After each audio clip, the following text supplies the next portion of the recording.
Hello and welcome back to my channel. I am Upasana Taneja. आज की इस वीडियो में हम स्टार्ट कर रहे हैं Cauchy's theorem for finite abelian group. Finite abelian group के लिए ये इसकी स्टेटमेंट क्या है कॉशीज थ्योरम की, ओके, और इसका प्रूफ बहुत अच्छे से हम डिटेल में करेंगे, ठीक है। सो अगर आपको कुछ भी डाउट आए इसके प्रूफ में तो आप मेरे से कमेंट सेक्शन में पूछ सकते हैं, और आपको अच्छा लगे तो प्लीज़ चैनल को सब्सक्राइब कीजिएगा, वीडियो को लाइक कीजिएगा और कमेंट सेक्शन में मुझे ज़रूर बताइए कि आपको कैसा लगा, ठीक है। सो इसके बाद सबसे पहले हम ये देखेंगे कि स्टेटमेंट क्या है कॉशीज थ्योरम की। स्टेटमेंट क्या है, जी कोई ग्रुप है अगर आपके पास, और जी जो है वो क्या है, फाइनाइट अबेलियन ग्रुप है। This is finite and abelian group. Finite group क्या होता है, जिसका ऑर्डर फाइनाइट हो, है ना। जैसे कि आपका 2 ऑर्डर का ग्रुप, 3 ऑर्डर का ग्रुप, प्राइम ऑर्डर का ग्रुप, इस टाइप का जो आपका अगर ऑर्डर फाइनाइट है ना, एन ऑर्डर का ग्रुप। अबेलियन ग्रुप क्या होता है, ऐसा ग्रुप जिसके एलिमेंट्स आपस में कम्यूट करते हो, है ना, such that a b is equal to b a if a and b belongs to G. अगर एलिमेंट्स आपस में क्या करते हैं, कम्यूटेटिविटी को सेटिस्फाई करते हैं, तो उस ग्रुप को हम बोलते हैं कि ये ग्रुप अबेलियन ग्रुप है। अब हमने यहाँ पे अबेलियन ग्रुप लिया है तो ये हमें बहुत हेल्प करने वाला है किस केस में, क्योंकि अबेलियन ग्रुप जो भी होता है उसके जो सब ग्रुप होते हैं वो सारे नॉर्मल सब ग्रुप होते हैं, है ना। तो ये चीज़ें भी हम आगे डिस्कस करेंगे, क्योंकि अबेलियन है तो इससे हमें क्या क्या मिल सकता है, ओके। तो ये जी एक फाइनाइट ग्रुप है और अबेलियन ग्रुप है, और पी कोई भी एक प्राइम नंबर है, ठीक है। अब जी का ऑर्डर कुछ भी हो सकता है, उस ऑर्डर को अगर कोई भी प्राइम डिवाइड कर रहा है, सपोज कीजिए 2 डिवाइड कर रहा है, 3 डिवाइड कर रहा है, 5 डिवाइड कर रहा है ना, तो ये 2, 3, 5 ये सारे प्राइम्स है। तो अगर जी को कोई भी प्राइम डिवाइड कर रहा है तो जी के किसी एलिमेंट का ऑर्डर, जी के पास एक ऐसा एलिमेंट एग्जिस्ट करेगा जिसका जो ऑर्डर होगा वो क्या होगा, पी होगा। जो भी प्राइम उसको डिवाइड करेगा उस ऑर्डर का एलिमेंट एग्जिस्ट करेगा, ठीक है। तो इसका जो प्रूफ है वो हम स्टार्ट करेंगे इंडक्शन से, ओके। इंडक्शन क्या होता है, इंडक्शन ये कहता है कि जो ये स्टेटमेंट है, जो भी आप स्टेटमेंट ले रहे हो, दैट इज ट्रू। सबसे पहले आप ये प्रूव करते हो कि ये बेस वैल्यू के लिए ट्रू है, ओके। और बेस वैल्यू हम हमेशा n इक्वल टू 1 लेते हैं। हम ये कहते हैं कि ये बेस वैल्यू के लिए ट्रू है, ओके। अगर बेस वैल्यू के लिए ट्रू है फिर हम ये कहते हैं कि लेट कीजिए वो लेस देन n के लिए हम सपोज कर लेते हैं, अज्यूम कर लेते हैं कि वो लेस देन n के लिए भी ट्रू होगी, ठीक है। हम बहुत अच्छे से डिटेल में करेंगे, आप प्लीज़ वीडियो को एंड तक देखिएगा और आई एश्योर यू कि आपको अच्छे से समझ आ जाएगी ये थ्योरम, ठीक है। सो इसके बाद क्या है कि हम ये सपोज करेंगे कि ये लेस देन n के लिए ट्रू है, और प्रूव करेंगे कि for all n this statement will be true, ये अज्यूम करते हुए कि लेस देन n के लिए ये ट्रू है, ठीक है। सो यहाँ पे अगर हम n जो ऑर्डर ऑफ g है लेट कर लेते हैं, जो लेट ऑर्डर ऑफ g जो है वो क्या है, n है, ठीक है।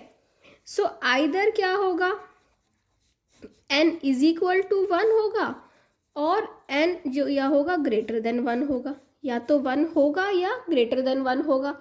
बट 1 वाला case is not true, n can not be equal to 1। Why n 1 क्यों नहीं हो सकता, क्योंकि there exist, this case is not true, you can write this case is not true because there exist no prime, ऐसा कोई भी एक prime exist नहीं करता such that p divides n। क्या कोई प्राइम 1 को डिवाइड करता है, नहीं करता। तो इस केस के लिए n इक्वल टू 1 वाला केस तो ट्रू नहीं है। कौन सा केस लेंगे हम, n ग्रेटर देन 1। तो इसके लिए इस इंडक्शन लगाने के लिए we will prove this theorem by induction, this theorem by induction. तो इंडक्शन लगाने के लिए जो ये थ्योरम है आपकी, इसकी बेस वैल्यू क्या हो गई, 2 हो गई। So let us prove that this is true for n equal to 2, that Pn, हम स्टेटमेंट को मान लेते हैं Pn, okay. Pn is statement, is true for n equal to 2, हमने क्या ले लिया, n इक्वल टू 2 के लिए इसको हम प्रूफ करते हैं, ठीक है। क्योंकि अगर n इक्वल टू 2 के लिए प्रूफ कर लेंगे तो हम क्या बोलेंगे कि अगर n इक्वल टू 2 के लिए ट्रू है ये, तो अज्यूम करेंगे कि n लेस देन कि for k less than n के लिए भी ये ट्रू होगा और n के लिए प्रूव करेंगे, यही होता है ना इंडक्शन। सो हमने ये ले लिया कि n इक्वल टू 2 है, दिस इम्प्लाइज ग्रुप क्या हो जाएगा, अगर ग्रुप का ऑर्डर n क्या है, ग्रुप का ऑर्डर है, अगर ग्रुप का ऑर्डर जो है वो 2 है, इसका मतलब g क्या हो जाएगा, e a, यही होगा ना। ग्रुप में 2 एलिमेंट्स है, एक आइडेंटिटी तो होता ही है, उसके अलावा एक और एलिमेंट आ गया क्योंकि 2 एलिमेंट्स हैं। अब सिंस ऑर्डर ऑफ g क्या है, 2 है, which is a prime number, which is a prime number. आप इसको नोट भी कर सकते हैं थ्योरम को, ठीक है। अगर ये प्राइम नंबर है, this implies every group of prime order is cyclic, है ना, g is cyclic because every group of prime order, every prime order group is cyclic. ये थ्योरम को हम प्रूफ भी कर चुके हैं, आपको मेरे चैनल की ग्रुप थ्योरी की प्लेलिस्ट में मिल जाएगी ये थ्योरम, अगर आपको प्रूफ देखना है तो आप वहाँ पे भी देख सकते हैं, ठीक है। p स्क्वायर हमने सारे केसेस डिस्कस किए हैं वहाँ पे। सो p अगर प्राइम है तो g साइक्लिक होगा, दिस इम्प्लाइज इसका जनरेटर क्या है, a है, ठीक है। This implies g has a generator and g is generated by a such that अगर a का जनरेटर है, g एक साइक्लिक ग्रुप है और a उसका जनरेटर है, तो a का ऑर्डर भी क्या होगा, 2 होगा। Order of g is equal to order of a is equal to 2। और क्या होगा, दिस इम्प्लाइज, इसका मतलब क्या हुआ, इसका मतलब क्या हुआ कि अगर 2 जो होता है, जो भी ये प्राइम ऑर्डर ऑफ ए जो है वो क्या करता है, हमने यही प्रूफ करना था कि जो ऑर्डर ऑफ जो p जो होता है वो ऑर्डर ऑफ g को डिवाइड करता है ना। p क्या था, p आपका ऑर्डर ऑफ a है ना, p is order of a। अगर p जो है वो ऑर्डर ऑफ g को डिवाइड कर रहा है और 2 जो है वो डिवाइड कर रहा है 2 को, ऑब्वियस सी बात है, और उसी ऑर्डर का एलिमेंट एग्जिस्ट कर रहा है।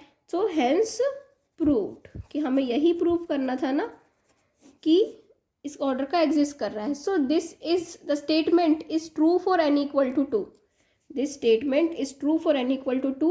नाउ लेट अस सपोज, अब हम क्या लेते हैं, अब हमने ये देख लिया कि n इक्वल टू 2 के लिए ट्रू है, और अब सेकंड स्टेप क्या होता है, स्टेप 2, दैट वाज स्टेप 1 कि n इक्वल टू 2 के लिए हमने प्रूव करा बेस वैल्यू के लिए। अब हम स्टेप 2 लेते हैं कि let us assume that P k is true for k less than n, मतलब कि लेस देन n के लिए this statement is true, this statement is true. अगर क्या है, लेस देन n के लिए हमें प्रूव करना है कि this is true for all n, अगर k n से छोटा होगा तो this statement will be true, okay. So हमें प्रूव करना है कि ऑल n के लिए, कि अगर हमने ये देख लिया, ठीक है, 2 के लिए हमने प्रूव कर दिया। अब हम लेते हैं केस 1। केस 1 क्या लिया हमने, सब देखिए, जो जी ग्रुप है ना, अब या तो उसके पास प्रॉपर सब ग्रुप होगा या फिर नहीं होगा, आइदर जी हैज़ प्रॉपर सब ग्रुप, है ना, और जी डज नॉट हैव प्रॉपर सब group, does not have proper सब ग्रुप। तो या तो प्रॉपर सब ग्रुप होगा या फिर नहीं होगा। केस 1 लेते हैं, केस 1 है let G does not have proper subgroup, G does not have proper subgroup। अगर G के पास कोई प्रॉपर सबग्रुप नहीं है, बहुत ध्यान से देखिए, बहुत ही सिंपल है, और P जो है हमारी स्टेटमेंट में ये तो गिवन है कि P जो है वो ऑर्डर ऑफ G को डिवाइड कर रहा है, तो ऑर्डर ऑफ G को अगर P डिवाइड कर रहा है तो P किसको डिवाइड करता है, प्राइम, अगर किसी नंबर को कोई प्राइम डिवाइड कर रहा है, p divides order of g, इसका मतलब क्या हुआ, so this implies order of g क्या होगा, वही प्राइम होगा, है ना, क्योंकि उसका कोई प्रॉपर सब ग्रुप तो है नहीं, उसके 2 ही सब ग्रुप हैं g के, कौन कौन से, एक g खुद और एक आइडेंटिटी, यही 2 सब ग्रुप है, और P क्या कर रहा है, इसको डिवाइड कर रहा है, तो क्या इसका मतलब क्या ही बचा, इसका मतलब यही ऑप्शन बचा कि ऑर्डर ऑफ ग्रुप क्या होगा, प्राइम होगा। अगर ऑर्डर ऑफ ग्रुप प्राइम है तो every prime order group is cyclic, every group of prime order is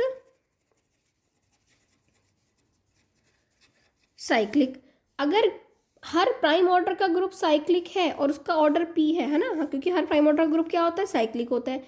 इसका ऑर्डर भी क्या है, पी है, और ये क्या है, साइक्लिक है। जिसका मतलब इसके पास एक जनरेटर होगा, जी इज जनरेटेड बाय ए। जी क्या है, जनरेट किससे हो रहा है, ए से जनरेट हो रहा है। ओके, और ऑर्डर ऑफ जी क्या हो जाएगा, वही सेम केस आ गया, order of G will be equal to order of a, क्योंकि ए इसका जनरेटर है। सो इसका मतलब दे ऑर्डर ऑफ ए क्या हो गया, पी हो गया। इसका मतलब हेंस द स्टेटमेंट, हमें यही प्रूफ करना था कि एक ऐसा एलिमेंट एग्जिस्ट करता है जिसका ऑर्डर क्या है, पी है। ओके, सो इसका ऑर्डर क्या है, पी है। ओके, सो अब आता है केस टू। केस टू क्या है, when let G does G has a proper subgroup, let G has a proper subgroup, क्योंकि हमने ये वाला केस ले लिया कि जी के पास प्रॉपर सबग्रुप नहीं है। अब हम ये देख रहे हैं कि जी के पास प्रॉपर सबग्रुप है। अगर जी के पास प्रॉपर सबग्रुप है, सो लेट कर लेते हैं, let H is a proper subgroup of G. अब आपने यहाँ पे बहुत अच्छे से लेके चलना है, क्योंकि जी बहुत अच्छे से समझना है, क्योंकि जो जी जो है वो एक ग्रुप है, उसका एच प्रॉपर सबग्रुप है। इसका मतलब जो एच है वो जी नहीं है और आइडेंटिटी भी नहीं है ना, क्योंकि ये प्रॉपरली कंटेंट है। प्रॉपर सबग्रुप, प्रॉपर सबग्रुप पता है ना, कि ऐसा जो प्रॉपर सबसेट है और वो खुद ग्रुप भी बना रहा है ना, प्रॉपर सबग्रुप है। अब नाउ पी क्या कर रहा है, डिवाइड्स ऑर्डर ऑफ जी, और अगर पी ऑर्डर ऑफ जी को डिवाइड कर रहा है, सो दो केसेस बनते हैं हमारे पास। क्या केसेस बनते हैं, एक पी या तो either p divides order of H और p doesn't divide order of H. अब एच जो है वो प्रॉपर सबग्रुप है। अब इस प्रॉपर सब पी जो प्राइम है वो ऑर्डर ऑफ जी को डिवाइड कर रहा है, या तो वो ऑर्डर ऑफ एच को डिवाइड करेगा या फिर नहीं करेगा, है ना। अगर अब हम फर्स्ट क्या लेते हैं कि let P divides order of H, let P जो है वो ऑर्डर ऑफ एच को डिवाइड करता है ना। अब इसका मतलब क्या है, अब एच जो है वो क्या है, जी का एक सब ग्रुप है और जी एक अबिलियन ग्रुप है। इसका मतलब मैंने आपको बताया था ना कि अगर जी अबिलियन होता है तो उसका हर जो सब ग्रुप होता है वो नॉर्मल होता है। इसका मतलब एच एक नॉर्मल सब ग्रुप है ना, and therefore H is abelian, H is abelian, and P divides order of H, and order of H क्या है, लेस देन ऑर्डर ऑफ जी, मतलब कि ऑर्डर ऑफ एच जो है वो लेस देन एन है। और हमने अजम्पशन क्या ली थी कि अगर हम जो ग्रुप का ऑर्डर लेस देन एन ले लेंगे, है ना, तो उस लेस देन एन के लिए ये स्टेटमेंट जो है वो ट्रू है। देयरफॉर बाय इंडक्शन हाइपोथेसिस क्या हुआ आपका, there exist a belongs to H such that order of a is equal to P. तो एच में एक ऐसा एलिमेंट है जो पी से क्या करेगा, पी के इक्वल होगा, है ना। बट हमें एच के लिए प्रूफ नहीं करना, हमें किसके लिए प्रूफ करना है, जी के लिए, ठीक है। पर अगर एच जो है वो जी का क्या है, सबसेट है ना, एच जी का सबसेट है, क्योंकि सब ग्रुप है तो वो सबसेट भी है। तो जो अगर जी ये है और एच ये है और इसके अंदर ए है, तो वो ए जो है दिस इम्प्लाइज ए जी से भी तो बिलोंग करेगा, this implies a belongs to G such that order of a तो पी ही है। सो यही तो स्टेटमेंट थी कि एक ऐसा एलिमेंट बिलोंग करेगा जी से सच दैट क्या होगा, ऑर्डर ऑफ ए क्या होगा, पी होगा। ओके, ऑर्डर ऑफ ए क्या होगा, पी होगा। तो यही हमें प्रूफ करना था। अब हमारा थर्ड केस आता है, थर्ड केस नहीं, केस टू का ही सेकंड पार्ट आता है। वो केस टू का सेकंड पार्ट क्या है, if P does not divide, that part is if P does not divide order of H. ठीक है, ये हमारा मेन इंपॉर्टेंट पार्ट है जो आपको थोड़ा सा समझने की ज़रूरत है कि P जो है वो ऑर्डर ऑफ H को डिवाइड नहीं कर रहा है, ठीक है। तो अब यहाँ पे कॉन्सेप्ट हम लेके आएंगे किसका, कोशेंट ग्रुप का।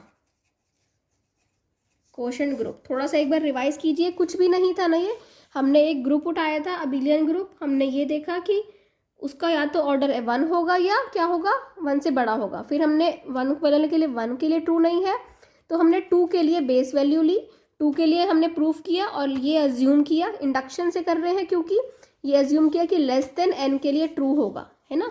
फिर हमने क्या लिया कि या तो 2 के लिए ट्रू कर प्रूफ करके दिखा दिया, फिर हमने देखा कि या तो इसका सब ग्रुप होगा या फिर नहीं होगा प्रॉपर सब ग्रुप।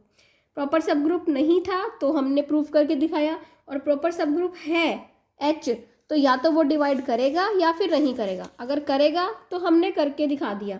अब हम केस ले रहे हैं कि वो डिवाइड नहीं करेगा। अब हमें पता है कि G है एक ग्रुप और H उसका एक नॉर्मल सब ग्रुप है। H नॉर्मल सब ग्रुप है ना, क्योंकि G अबिलियन है और अबिलियन ग्रुप का हर सब ग्रुप नॉर्मल होता है, ठीक है। तो इसका मतलब H जो है वो क्या है, नॉर्मल सब ग्रुप है। तो अगर H नॉर्मल सब ग्रुप होता है तो क्या एग्जिस्ट करता है, G/H कोशेंट ग्रुप, है ना। इसके एलिमेंट्स कैसे होते हैं, H right coset left coset हमने पढ़ा था ना। इसकी सारी आपको ये चीज़ें, कोशेंट ग्रुप, राइट कोसेट, ये सब आपको मेरे चैनल पे मिल जाएंगे ग्रुप थ्योरी की प्लेलिस्ट में। तो प्लीज़ एक बार विजिट कीजिए। आपको कुछ भी डाउट आए तो मुझे कमेंट सेक्शन में बताइए, और प्लीज़ ये भी बताइए कि आपको कैसा लगा, ठीक है। I need your motivation, I need your support. अगर आप वीडियोस को शेयर कर सकते हैं तो प्लीज़ कीजिए, ओके। तो थर्ड आता है कि इसकी आइडेंटिटी क्या होती है। इसकी आइडेंटिटी कैसी होती है, H टाइप की होती है ना। आइडेंटिटी HE होता है तो हम क्या बोलते हैं इसको, EH या H को H बोलते हैं, ओके। सो ये होती है इसकी आइडेंटिटी किसकी, कोशेंट ग्रुप की। कोशेंट ग्रुप को आप थोड़ा सा समझ आया आपको क्या होता है। अगर G एक ग्रुप है और H उसका नॉर्मल सब ग्रुप है तो G/H को हम कोशेंट ग्रुप बोलते हैं। ऐसे उसके एलिमेंट्स होते हैं GH HG टाइप के, where this G belongs to G। अगर हम A ले रहे हैं, आज इसमें हम A एलिमेंट लेके चल रहे हैं तो एलिमेंट कैसे होंगे, AH टाइप के या फिर HA टाइप के, इस टाइप के एलिमेंट हैं अब, ओके। सो H क्या होती है, आइडेंटिटी होती है। अब P जो है वो डिवाइड नहीं करता है ऑर्डर ऑफ H को, P ऑर्डर ऑफ H को डिवाइड नहीं करता है, and H is a normal सब ग्रुप ऑफ G, ठीक है। Since G is abelian, this implies G/H is abelian, ठीक है। ये भी एक रिजल्ट है, हम कर चुके हैं इसको। नाउ ऑर्डर ऑफ G को हम क्या लिख सकते हैं, order of G can be written as order of G upon order of H into order of H। That means order of this can be written as order of G/H into order of H।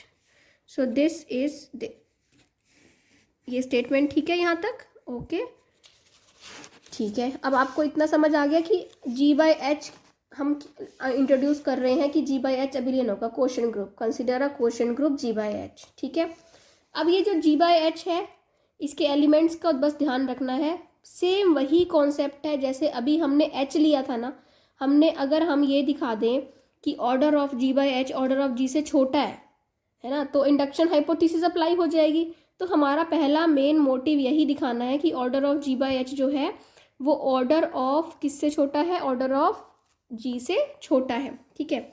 अब देखिए P divide करता है order of G को, ठीक है। This implies P RHS को भी तो डिवाइड करेगा ना। हम कह रहे हैं P इसको डिवाइड करता है लेफ्ट हैंड साइड को, that means P divides this, क्योंकि ये तो इक्वल है। P अगर RHS को डिवाइड करेगा, this implies P divides order of G/H into order of H। But हम केस लेके चल रहे हैं P doesn't divide order of H, इसको तो डिवाइड नहीं करता, प्रोडक्ट को डिवाइड कर रहा है, उसमें से एक क्वांटिटी को नहीं कर रहा। दिस इम्प्लाइज किसको करेगा, P divides order of G/H। अगर P ऑर्डर ऑफ G/H को डिवाइड करता है, अब हम ये दिखा दें कि ऑर्डर ऑफ G/H जो है वो ऑर्डर ऑफ G से छोटा है, कैसे दिखाएंगे, and order of H is less than order of G, ठीक है। This implies order of G by order of H is less than order of G, कैसे, आप ये देखिए ऑर्डर ऑफ एच सपोज कीजिए क्या है 5 ले लीजिए और इसको ले लीजिए 15, सपोज कर रहे हैं बस हम, ठीक है, कि ऑर्डर ऑफ एच 5 है और ये 15 है। तो ठीक है, अब बताओ 15/5 order of G by order of H हमेशा 15 से तो छोटा ही होगा। अपने ऑर्डर ऑफ जी को किसी चीज़ से डिवाइड किया है ना, तो वो क्या होगी, ऑर्डर ऑफ जी से छोटी होगी। This implies order of G by H is less than order of G. अब आपको ये दो चीज़ें चाहिए होती हैं। अब क्योंकि आपके पास इंडक्शन हाइपोथेसिस है, वो क्या कहती है, दो चीज़ें, ये दो चीज़ें हैं ना आपके पास, P divides order of G by H, order of G by H is less than order of G, less than के लिए ट्रू है। So we can apply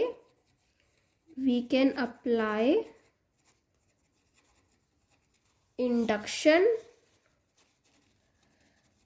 hypothesis. इसका मतलब देयर एग्जिस्ट एन एलिमेंट, है ना। अगर ऑर्डर ऑफ एच छोटा था तो हमने बोला ऑर्डर ऑफ एच में एग्जिस्ट करेगा। अब order of G by H छोटा है तो हम करेंगे कि एक एलिमेंट एक्स सपोज कर लेते हैं, एक्स बिलोंग कर रहा है किसमें, जी बाय एच में, ठीक है, सच that order of that element is P, order of that element is P, ठीक है।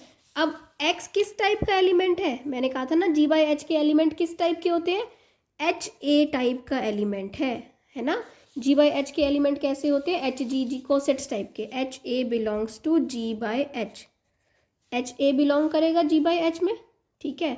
अगर और उसका ऑर्डर क्या होगा, दिस एंड इसका ऑर्डर क्या है, पी है। इसका मतलब क्या हुआ, H A raise to power P is equal to identity होता है ना।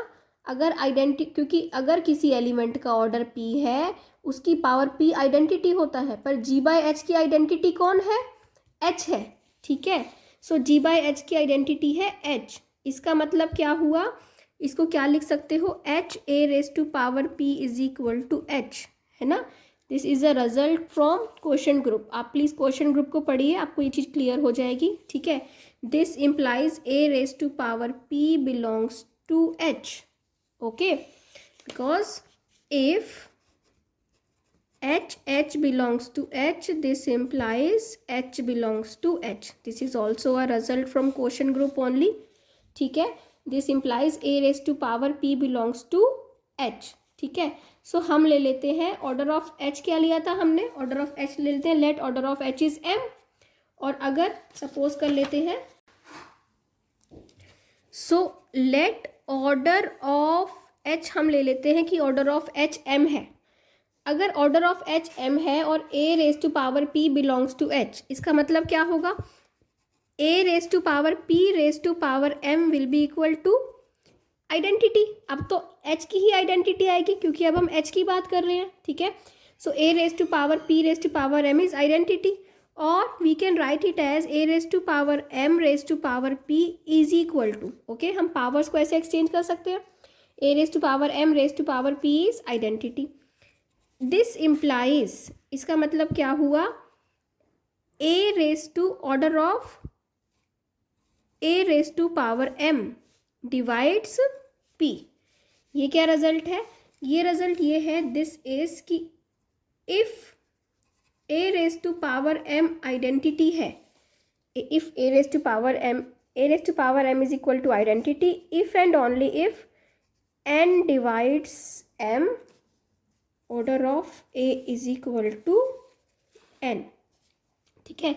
कि अगर इससे बड़ा कोई भी है, जैसे कि अगर किसी का, अगर सपोज कीजिए किसी एलिमेंट का ऑर्डर कुछ भी है, ठीक है, एलिमेंट का ऑर्डर क्या है, 2 है, और अगर 2 डिवाइड करता है किसको, किसी नंबर को, 10 को, ठीक है, तो a रेज टू पावर 10 भी आइडेंटिटी होगा। This is very very basic result of group, ठीक है। सो इसका मतलब order of a raise to power m divides p, इसका मतलब क्या हुआ, अब ये p को डिवाइड कर रहा है, ठीक है। सो p को कौन कौन डिवाइड करता है, आइदर 1 और order of a raise to power m क्या हो जाएगा, आइदर 1 और क्या हो जाएगा, p हो जाएगा, ठीक है। सो इफ और order of a raise to power m क्या है, 1 है, this implies a raised to power m raised to power 1 is equal to identity. This implies h into A raise to power m into h into identity is equal to h, ठीक है। This implies h a raise to power m is equal to h हो गया, okay. इसका मतलब order of H A divides m हो गया, वही same concept आ गया, ठीक है। सो दिस इम्प्लाइज क्या हुआ, p divides order of h, this was p, this implies p divides order of h, which is a contradiction. You can write which is a contradiction, okay. So order of a raised to power m cannot be equal to 1. So अगर order of a raised to power m is not 1, this implies order of a raised to power m is p. order of a raised to power m क्या हो जाएगा, p हो जाएगा, ठीक है। And a raise to power m belongs to G, ये किससे belong कर रहा है, जी से बिलोंग कर रहा है। So there exist an element whose order is P, okay. So hence proved. So I hope this theorem is clear. अगर इसमें आपको कोई भी डाउट आता है तो प्लीज़ कमेंट सेक्शन में पूछिए, ठीक है। और ये कुछ भी जो ये कॉन्सेप्ट लास्ट में आया, this is a concept of quotient group. So I hope आपको क्वोशंट ग्रुप क्लियर हो गया है चीज़ें ये। सो आपको मेरे चैनल पे ग्रुप थ्योरी की प्लेलिस्ट में ये सारे टॉपिक्स मिल जाएंगे डिटेल में, क्वोशंट ग्रुप और ग्रुप सब ग्रुप के टॉपिक्स, ठीक है। सो अगर आपको कोई भी डाउट आए तो कमेंट सेक्शन में पूछिए, और अगर अच्छा लगे तो कमेंट सेक्शन में ज़रूर बताइए। Thank you for watching and keep watching.